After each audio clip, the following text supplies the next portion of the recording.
This conference will now be recorded.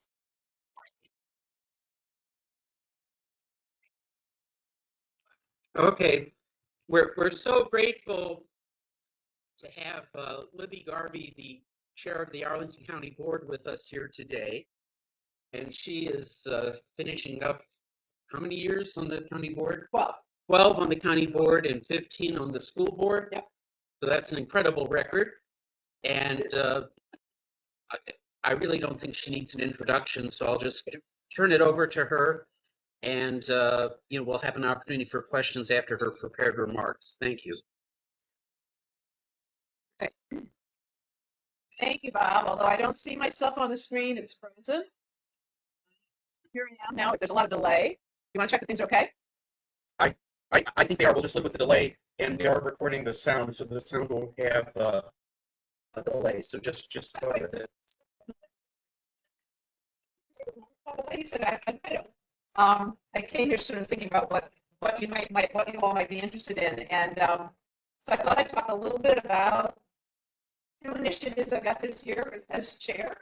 And I will also first say it's really kind of cool. This board, I think, has the widest age spread ever. Maureen Coffey was elected. She's 28. And I will be 73 in April. Ellen Bosman was 72. I may be the oldest. I may end up as the oldest serving county board member before I retire. So clearly, we've got the biggest age spread I think they've ever had, which is cool. And I'm really enjoying it. And this year to me feels like it's sort of there's some things I want to get done, which we'll talk about in just a minute. It's very representative of the county. And I see my role right now as sort of passing the baton on, the next generation's coming up. And it's really, I think, working out actually well for Arlington. And it's a delight to be actually chairing this board this year. One of the things that I wanted to do and have been wanting to do since I got on the board was to have a sort of strategic planning process for the county. The Arlington County does not have a strategic plan. Almost every other jurisdiction has a strategic plan. The U.S. Army has a strategic plan. No, we've never had a strategic plan. We have something called a comp plan, which my colleagues in the past have said we don't need a strategic plan because we've got a comp plan. But a comp plan has got 11 set elements to it. It's mostly focused on things rather than people. It doesn't have, schools aren't included. So it just, and of course it's 11 different aspects to the county. So for example, one of those aspects is, planning and development or whatever, and parks and rec, and each one of those different elements has their own strategic plan. So you've got a comp plan with 11 elements to it, and then each one of those elements has a strategic plan with multiple elements to it. And by that point, how do you have a strategic plan? Because we're probably up to about 100 different things that were kind of goals and priorities. Comprehensive, yes. And it's required by the state of Virginia. Oh, well, that's okay. No, I actually, Bob, I would prefer actually to go back and forth a little bit. Although I will say, Steve, if you talk too much, I'll ignore it. Sorry. But the comp plan is required by the state of Virginia. So at any rate, I've been wanting to do this for a long time. My board colleagues before didn't want to, and finally we have a board that's kind of interested in doing it. And I didn't really start this year. We're not really doing a strategic plan. That's going to be after I go. But we are doing what in strategic planning is called an environmental scan. And that you take a look at the future and what's going on and what kind of a situation you think you will be in. So this year we're calling it Arlington 2050. And I'm trying to get people to sort of think about what Arlington will be like in 2050 and what do they want it to be like. We had a great kickoff event about a month ago now, and we invited people in leadership positions from all kinds of organizations. Some of you may have been there. We would have all our civic association presidents were invited, our commission chairs were invited, organizations like the NAACP and Voice, these were invited to send people. We had some young people who were in student councils come. I think the youngest was about 16. And we had a panel discussion with an environmentalist who was Jason Samanow Post. We had a demographer who was Hamilton Lombard of Weldon Cooper Center at UVA. And then we had an educational perspective. We had the president of George Mason, Dr. Washington. And then we had a business perspective from Steve Hartel from Amazon. And it was a great panel discussion. The panelists had so much fun that I had them asking questions of each other. We got a really good discussion going. It was held at Amazon. We had food, as we have here. And I think people came away feeling like they really had a good evening. They got to know, we curated, nobody was allowed to sit with all the people they know. We spread people out. So everybody kind of met somebody new, another person in leadership position they might have been even totally unaware of. Which I think is good. So some of what I wanted to do was community building. I think we came away to some extent, I think people got reminded that we actually have a lot in common. We've had a lot of divisive issues like, missing middle housing. And there've been a lot of this is just a very tumultuous time politically everywhere. And certainly we're not unaffected by that. So it actually brought people together to break bread, talk about ideas, and realize, oh, right, why we may disagree on details, when it comes to the overall kind of arching what we want for Arlington, we're pretty much the same. In many ways, they're contradictions because everybody wants lots of parks, and most people want lots of affordable housing and low taxes. And you've got all of these things that are kind of don't quite fit. Everybody wants lots of public transportation, but they'd like to have their own cars and parking spaces. So there's some inherent conflicts. What we're doing is, and what we had an exercise here, and I brought this for you all, which I'm going to hand out. We handed out at the table postcards from the future, what we're calling them. And it's like, what should Arlington look like in 2050? And you can write on the back. There is a QR code. You folks at home, you can pick these cards up at any of the libraries, and you can drop them off there. And you can also just use the QR code and go online and do it virtually, which is fine. We're just collecting ideas. And what I'm looking for is that people will say, all right, dear Arlington 2024, here I am in Arlington 2050. It's wonderful because. And so we're hoping to gather a lot of kind of ideas about what people want Arlington to be in 2050. Some of us may not be around in 2050. Be included, but we might, you never know. But at any rate, we do need to start thinking ahead to the future and preparing, because as Yumi Bear said, if you don't know where you're going, you won't get there. So we need to kind of decide where it is we want to go in order and figure out how to get there. So we're collecting these postcards. We'll be doing other kind of events and things for people to give us input. We're still kind of working on how to do that. I'm hoping to come out with basically 2 to 3 options for what Arlington could look like in the future, because I think there will be some things will be maybe heavier on parks, some heavier on housing. There may be, some other things that don't quite fit together in one vision, so we'll make them separate. And then next year, after I'm gone, the hard part will be picking which vision we actually want to get to. But I will leave that to the future if my board, if the board of the future wants to go ahead and continue to do some strategic planning. So I'm going to leave everybody with these cards. If you'd like to fill them out, you're welcome to. You can drop them off at the library over there, or you can go online and do that. So that's one of my kind of initiatives, if you will, one of the things I'm focusing on.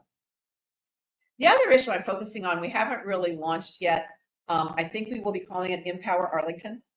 And this is really on energy resilience. And if you, like me, have been watching the news around the world, it's pretty grim. It's pretty hard to watch what's going on. There's a theme that cuts through most of the catastrophes, man-made and natural, and that's the lack of power.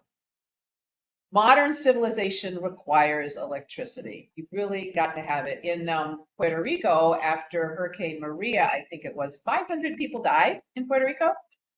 Not from the hurricane, because there was no power for the oxygen machines, the blood cleansing machines, the various things that people needed. That's why they died. And looking here, we have a very strong, resilient power grid, but it's a power grid. And a few transmission stations get knocked out by a storm, by domestic terrorists. It takes one terrorist with a machine gun to knock out an entire transmission station. It's happened in Northwest U.S., I think in Washington State, and it happened in North Carolina. This could happen. And we could be without electricity for 1-2 weeks or even more. So I'm working on how people should think about that and think about getting prepared. At the moment, I have like a little hand crank radio that's got a little solar ion battery recharges, and I can charge my cell phone from that. So I got that. I have worked with my mother is in a house just up here, my daughter's house, and we're working on putting in. Nobody else has kind of got it, so we're making it up as we go. But I'm hoping it'll be a model. Solar light, 3 little solar panels on the roof, and they connect to a battery. EcoFlow sells them for camping or RVs or emergencies, and I've got an electrician to connect that to a few crucial issues in the house, so that if the power goes out, we can switch the battery. The battery can recharge from the solar, and it will power the blower and the thermostat so the gas heat can keep working. Or if it's summer, I got a little very energy efficient air conditioner, and you can plug that in and keep one room cool. Because my 95, almost 96-year-old mother has to have it at 75 degrees. I don't care what's happening outside, it has to be 75 degrees for her. So that battery can handle that. And then a few switches to like charge things, put on a light. So I'm coming up with this as a model, and mostly what I want for this next year is for people to be thinking about it. But if anybody hears this and they're really interested, go on Amazon or go on and do a little research. And as I say, there's EcoFlow, there's a Jackery, there are different companies, and they have very simple batteries and a simple array that you can just spread out in the sunlight, and it will charge the battery, and you can plug things into that. I do think it's something that we need to be prepared for. So we're going to be working more on that. So I think with that, and talking about how much I enjoy the board, we're in the middle of our budget. We are coming up against some tough issues with the schools, and we're trying to work those through. They have been using one-time funds and reserves to meet their operating fund, and this is getting to be a point where the operating fund continues to be very large, but they don't have the revenue to actually meet it. We continue our revenue sharing agreement, but they're saying they need more, a lot more. So we're trying to kind of work that out, because I think they may be on a bit of a trend that can't be sustained, and we're going to try to figure that one out. Our student population right now is increasing maybe slightly or basically flat. So we've got costs kind of going like that, and the population staying flat, and we need to kind of work that through. So you'll hear a lot of conversation about that probably as we start to work with our school colleagues in the budget process. I'll stop here. Questions? So I always get the prerogative of the first question, and I will ask you to repeat the questions into the laptop and make sure that the audience can hear what the question is. But my question is, I noticed every time I drive down Route 50 that we have a police car stationed in front of the synagogue there. And I was wondering, other than that, what the county has been doing to deal with anti-Semitism since October. Okay. Yeah. So the question is, what is the county doing to deal with anti-Semitism since October 7, and that there is a police car, Bob has noticed, parked in front of a synagogue. I assume we may be sometimes at other synagogues. One of the things we do is we try to be very supportive, and we've talking to the schools. They've been holding sessions with people. I think we need to not only worry about our Jewish neighbors, we need to worry about our Palestinian neighbors. This is a very, very divisive issue. One of the best responses I heard, and we have been asked as a board to make a statement and weigh in on this international issue, which we declined to do because we're a county board, we don't do foreign policy. But when people push me, myself, I sort of say, which side are you on? I'm on the side of humanity. I heard a teacher say that, and I think that's a very good response. We have an interesting situation going on right now with Anthony Blinken, who's our Secretary of State. He lives in Arlington, and there are regular protests going on in his house. But he's never home, but his wife is, and his children, and they don't like it. And so we've been sort of asked, can we arrest people? We have done some things to, they were using sirens and bullhorns, so we, and that's backed off. We put up bollards to make it safe because people are walking on. But we're not going to arrest. This is their First Amendment rights. So we are declining to arrest people that we don't think we should be arresting. So that's an interesting thing going up. A lot of how, I think the whole point is how much we're affected by what goes on in the rest of it. So any other questions about this or anything else? Yeah. Is there any hope of the county board acting to fix the changes that they made in lot coverage? My favorite topic. Yes. That has opened the door to these enormous Right. And I just think it was, maybe it was well intentioned, but it's been had an awful effect. Yep. I mean, the loss of trees. And I laugh when I walk through my neighborhood and see the tree protection signs. Yeah. Yeah, building signs, because often there's nothing there. So Yeah, it's an issue. Thank you. So the question for those who are watching at home, I think there might be two of you. Uh, the question is about lot coverage and what are we doing? So the last time we changed the ordinance on lot coverage, I believe was about 2005, before even my time. And the board has been asking for some time, and if you follow, talking to staff about doing this. Originally, one of the ways that we were going to kind of get into it was through the Forestry and Natural Resources Plan that came out, and they made recommendations that we look at it.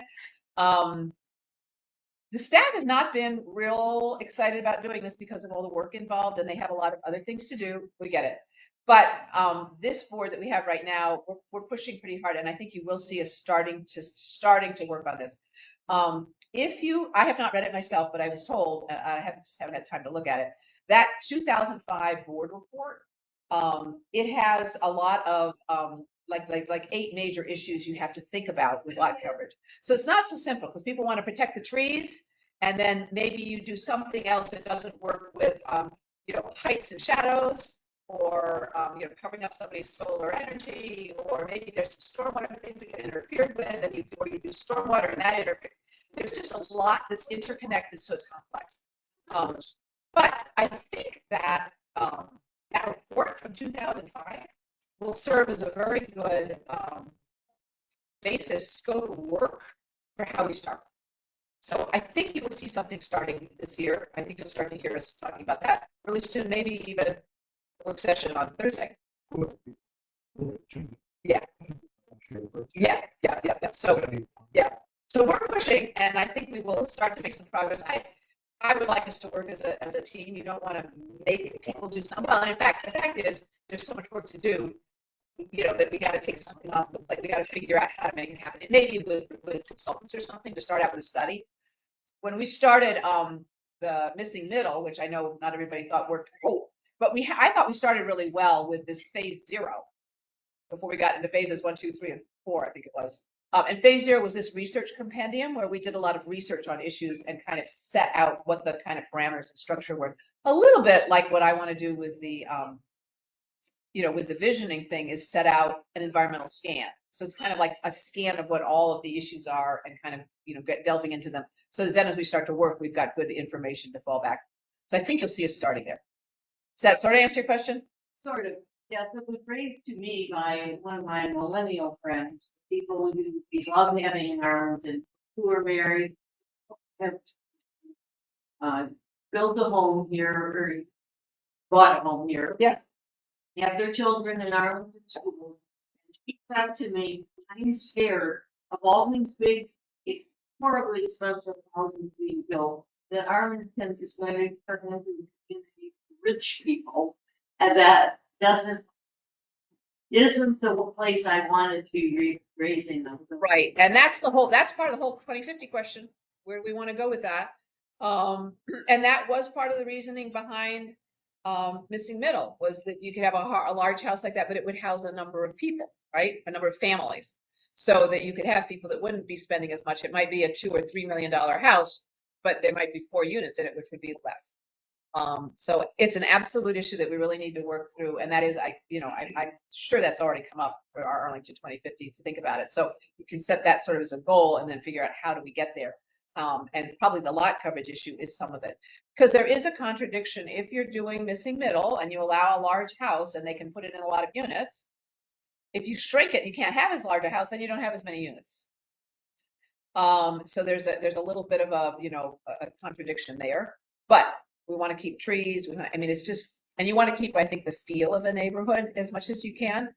When they're big, beautiful trees and things, you'd like to keep those. And I have been to areas where, they're big, beautiful trees and they just get completely wiped out.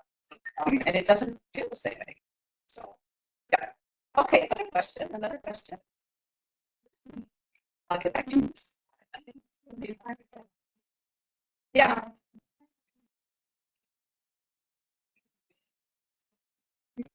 Right. Yes.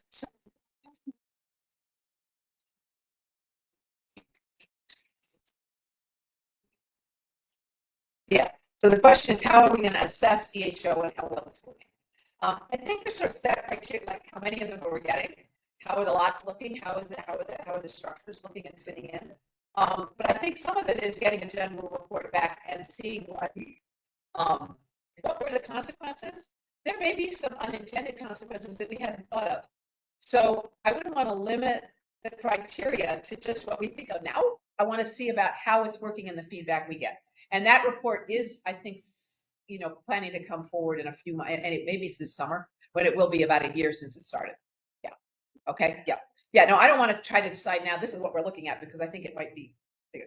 Yeah. Other questions? Yes, right here. Steve. Question on despite budget constraints, is there anything we can do about restoring hours to the nature centers? Okay. Question about restoring hours to the nature centers. Hope so. Can we do that? If you've watched meetings, I'm probably the one board member who brings it up every year. We haven't gotten there yet. And I think it is cost issues, and I will bring it up again. I think when you look at mental health issues that people are having and all of the, we humans are made to be in nature some, like in trees and green places. And there are a lot of things that so psychologically and actually after a surgery or something, people do better if they're in a sort of a nature, a biophilic, if we call it a natural environment. So, and then you've got a lot of mental health for people who are, they really just could use a walk in the woods. And we need to be making those nature centers more open and promoting that for people. I also think actually we could do more with the outdoor lab, which is in Fauquier County. Is that right, Marge? Yeah, in Fauquier County. We have a connection with them. Our schools does. And I sometimes think we should maybe just be running a bus out there every now and let people just go out and spend the day and come back. But will there be money? I hope so at one time. Yes, I am leaving the board, but I think it's so important for mental health. And I think with climate change, people are more and more aware of how important nature is to them and to people, that I think it's like an old idea that's going to be coming back around again. It absolutely should. And COVID. I mean, yes. Yeah. Right. Yeah. Yeah. People needed to get out. Yeah. Yeah. Yeah. Because of COVID, they cut back the library. They can use me open till 9 and now back to 8. And actually back in the day, I think it's 10. Can we get it at least up to 9? The question is library hours. Maybe. I mean, on all of these, the issue is money. Remember, I just told you about the schools. And so it's a balancing act. And I don't even know, we haven't had, I haven't looked through yet the section of the budget on libraries. I don't know if they're asking to increase the hours or where they are.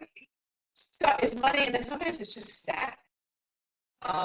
During COVID, a lot of people, particularly volunteers who used to work at the library, they were older, retired, and then they stopped during COVID and haven't come back.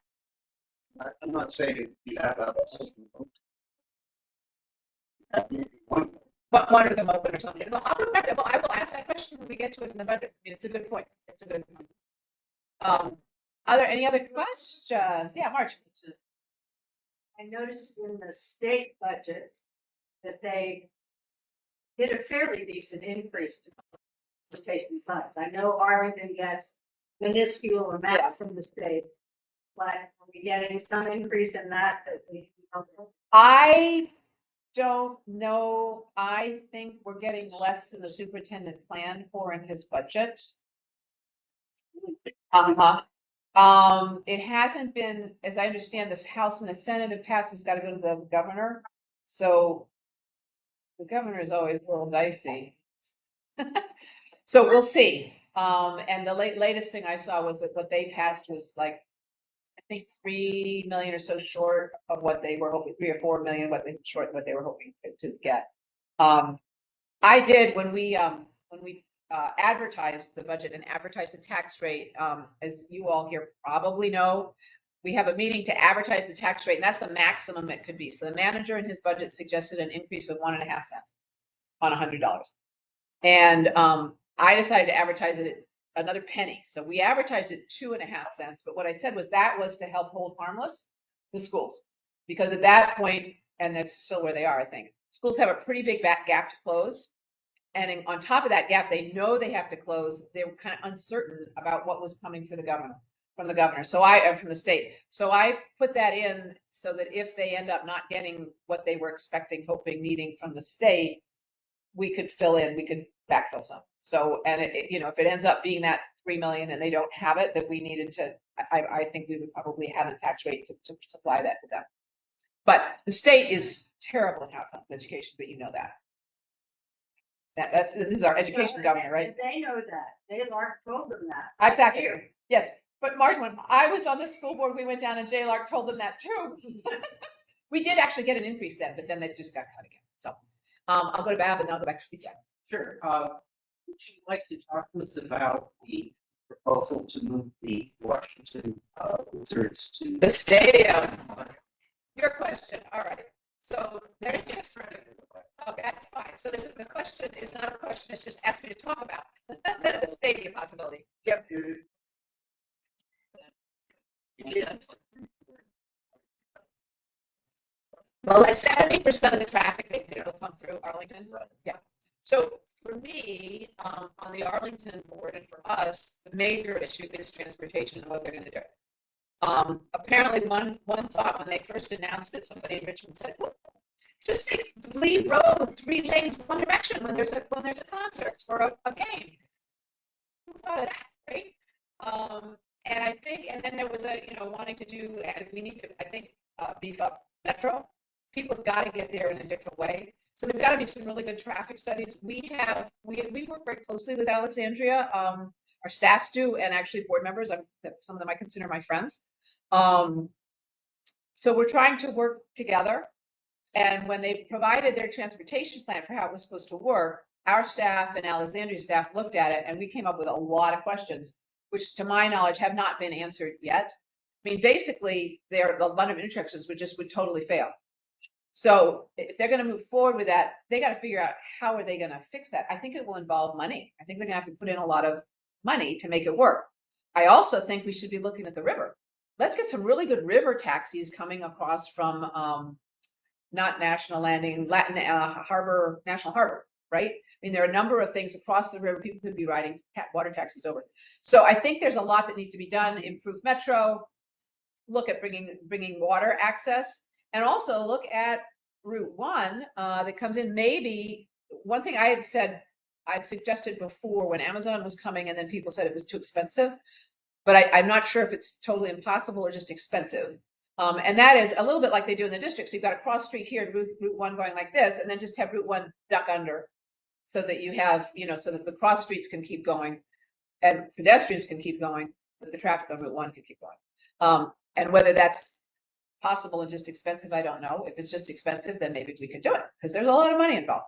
Does that sort of answer your question? I mean, we really don't have authority. The one sub question I guess I have is that part of making incentives to Amazon to bring them here was to bring Virginia Tech and have them have a high-tech campus. Right. And I know that you're building the first building. Right. But when I saw various schemes and diagrams back then, I thought that there was a significant amount of property to the south of the first building. Isn't this scheme really repurposing the Virginia Tech expansion land to? I don't know for sure, but I don't think so.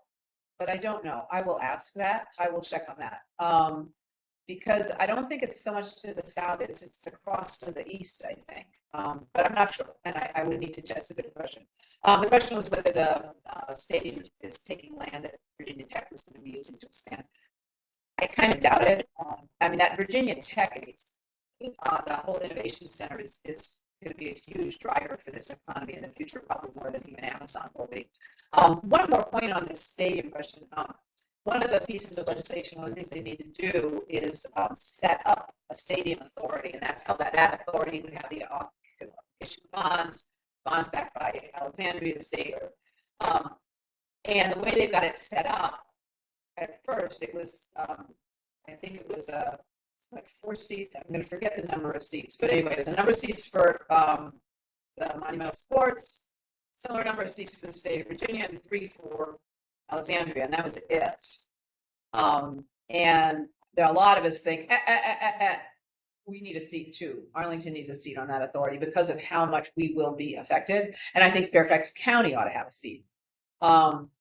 I don't know where that's going to go. It's looking like the whole thing's just imploding right now. That's the other question. Do you think it's got? Well, I don't, my gut says not this year, Yeah. which is a good thing because there are a lot of questions. My gut also says this, yeah, maybe next year. This is a big deal. If you're Ted Leonsis and you're looking at your legacy and what you want, when you start to look at this big, huge land overlooking the Capitol and the river, and it's all yours to do what you want. I mean, that's pretty attractive. So excuse me, that's my alarm. That's pretty attractive to people, and I kind of doubt he's going to let that go. I mean, there may be other places to put stadiums, but nothing on the river and overlooking the Capitol. And oh my gosh, that's huge. It's interesting what he's doing. Is it's not just a sports stadium, but they're looking at doing Performance venue. yeah, a performance venue, yeah, and then a new kind of sport. It's like, what do you call it? Like gaming, like online sport thing. So you have tournaments, e-game, yeah. So even though people can do it virtually from their home, they all come together and do it. It's beyond me, but it sounds kind of cool. So that's kind of interesting. Yeah. What are your thoughts on the revival of the question about whether Arlington should become a city rather than a county? Yeah, and there's a whole lot of recommendations from Civic Federation that we should have a 7-member board or an 8-member board, or we should elect a chair at large, and we should there are all kinds of ideas to change things. At this point, I'm not sure. We're just working on getting the kind of authority that we want. The thing is, cities have different authorities to tax and things than counties, but we've been sort of good at chipping away at that. And that may happen. Again, that's after my time. That's part of what this Arlington 2050 is about. Let's get the next generation, look at people thinking it through. But this is one of the, to me, I think this is one of the nicest places in the world to live. You know? Yeah, we got equity issues, but not nearly what a lot of places do. Yeah, we've got people worry a little bit about crime. Most people feel pretty darn safe here. Schools have got issues, but they're pretty good schools. I mean, this is a wonderful place to live. Yeah, and then we get rid of that. Exactly. And I think people have this idea this is going to do this, and there are all kinds of unintended consequences. And when you start opening up change of government things, oh, what a can of worms that is. And I mean, there was legislation that Patrick Hogan put in. I was very distressed about. I think we should. Please do. But one of the concerns was maybe gets there, and then he goes like to the governor and he says, "Ooh, let's do that and that," and sends it back. And maybe we've got enough friends to do it, but who would care because it's just Arlington, right? It's just very scary once you start opening those things up. And just going back, I mean, somebody's got to, what's the matter with Arlington? There are a few people who get upset because they don't get their way on things. Well, run for office. But I think they don't represent a majority of people. Mark. Because we are the only jurisdiction with a county manager form of government, we have a whole slew of legislation that lets us do things in unique ways. And I'm very concerned that if we have any change to our form of government, that that goes back and has to be recreated or we lose it. And it's practical things like how many to have in an infant daycare setting, because the state will allow somebody to take care of 5 infants. Yeah. Or no, You can do this, man. Right, we're looking to do more. That's right. That's right. And when firefighters wanted to change the form of government a couple of dozen years ago, I mean, this was one of the reasons that we fought about, right? Because it is important to keep those benefits and to get them. Right. And the way we get them is we don't have to negotiate with anybody else, because we're the only form of government jurisdiction like this. And so the General Assembly it's those people in Arlington. Give them what they want. We don't have to worry. And then if we take it all away again, then what do we start? No, I think it could be catastrophic. Right? There's a one of the things I heard I talked about back during the 2016 election, and it was a French person watching the elections and saying, "You Americans, you treat your democracy like a football. You kick it around all the time. You know, you beat it up." He said, "Your democracy is not a football. It's a Fabergé egg, and you could break it." And that's my sense with Arlington.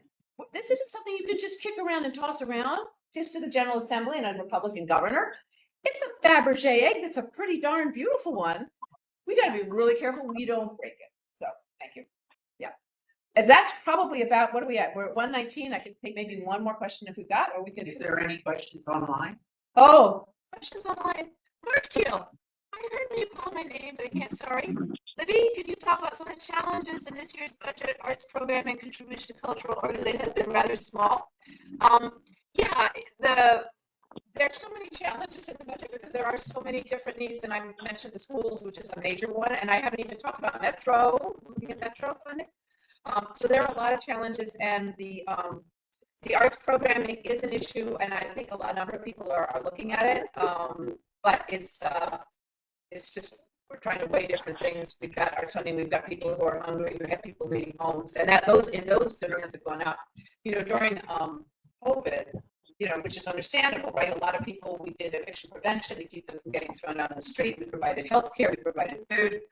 And then suddenly all of this government money has gone away to do that, as if suddenly people don't need shelter, food, and housing. I mean, you know, and healthcare. But those needs have stayed high with inflation and things like that. So that the money's gone away, but the needs are higher than they ever were before. So there are a lot of needs to balance. Okay. Karen Hedbrand, yeah. You want to just take 1 minute to summarize and tell us again how to participate in 2050? Okay, I can do that. Karen had one question. If it's quick, I'll take that and I'll do that. Yep. Oh, okay. Gentleman from Texas is recognized. Okay. His unlawful possession of classified documents. The most serious charge carries a penalty of 20 years in prison. According to the Trump, You know, my daughter says that. Documents at Mar-a-Lago, which Yes, I can. events for tens of thousands of members and guests. Muted people, I think. Well, I'm trying very hard to mute people. Caller 01. Mute. There you go. Second one. Yeah. No. Yep. You did it. You did it. Good. Yes. Somebody's listening to the testimony. So the question was two personal questions. How did I decide not to run again, and what am I going to do next? So it's very interesting. So I've been doing this. I've been in 17 elections.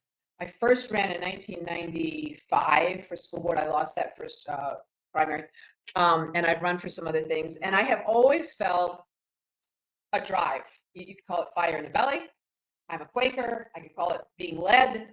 I've always felt it's what I had to do. I couldn't not run and be me. And this year, that feeling is gone. So that just tells me, you know, and I'm looking around.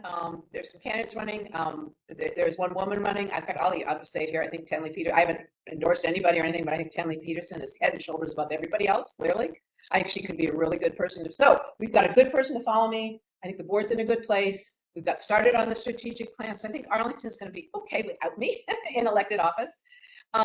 So I think it's time. I'm also tired. I'm going to be 73. You know, I just don't have quite the energy to do things. And I also think part of the reason I got here is that I really enjoy having Maureen on the board. You know, she's very young. She has a very young, different perspective because it's a different world now. You know, and the younger, I mean, I think I can help. I like to feel like I can provide some advice and mentorship to younger folks. But you always have to remind yourself, Libby, the world is not like it was 30 years ago. And what this next generation is going to be facing is different from what we faced and we had to deal with. So it's time to pass it on. I do see this as a very tumultuous time. I think once we get into the fall and the election series, I'm very worried about it. I wasn't kidding when I was worried about somebody taking out the Transformers. I mean, January 6th maybe really was just a rehearsal. I don't know. And I want to get another generation in there, energetic, strong, looking to the future, and have some experience under their belt as they start to deal with whatever it is that we have to start dealing with. Because I think there may be some tough things. So for me, I'm not going anywhere. I bought a house. I was lucky enough. I have both my daughters own houses just up by Randolph, and my mother lives up there with one of my daughters. I'm her caregiver. So we got a little family compound going, and I bought another house that attaches. So we've got 3 houses that all connect with the yards. So I'm going to move. I'm in Fairlington now, and there's stairs, which I can do, but someday I might not be able to do the stairs. And I'll be near my daughter if I need help, but I won't. We'll have our separate lives. So I'm very excited about that. I'm hoping to do a little renovating, bring in sunlight, and then maybe have some room for entertaining and hosting. I actually like this kind of setup. You may pick up. To me, the best thing in the world is to sit down with really smart people and talk about important ideas and have good food and drink. That's my favorite thing to do. So I'm going to try to have it set up so I can do that. I've got a house in Maine that I'm Airbnb to pay for. I can't afford to stay there myself too much, but I would like to spend a little more time up there. You know, so I have some other things I'd like to do, and I'd like to sleep in the morning on Saturdays. So, Bob, you asked me, so how to get involved? Yeah. If you go, well, obviously on our website, I want to show oh gosh, I picked up all the Spanish. I didn't need to. I picked up the handout. Proposed budget. This is a one pager. You can get them at the library, and it just has a nice succinct thing. You can watch what's going on online. The postcards again are, like this, and they've got a QR code. Easy to do that.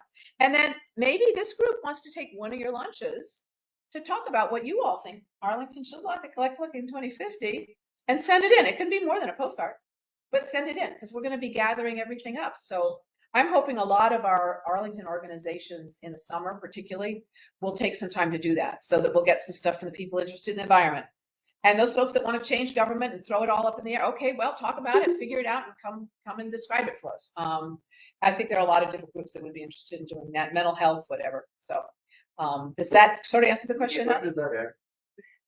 So we don't have a definite ending. I think we're going to try to end the postcards probably June-ish, because we're going to have to start getting the information together. We looked at hiring consultants to do this. It's going to be a boatload of money, and this is not worth spending a boatload of money on. So we're going to spend some money, but not that much. So we'll need to get those loading later.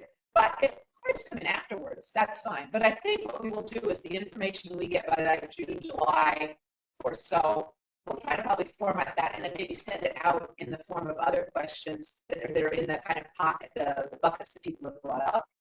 And that we might have a little more constrained and online so that we can handle that information and collate it more quickly and put it together.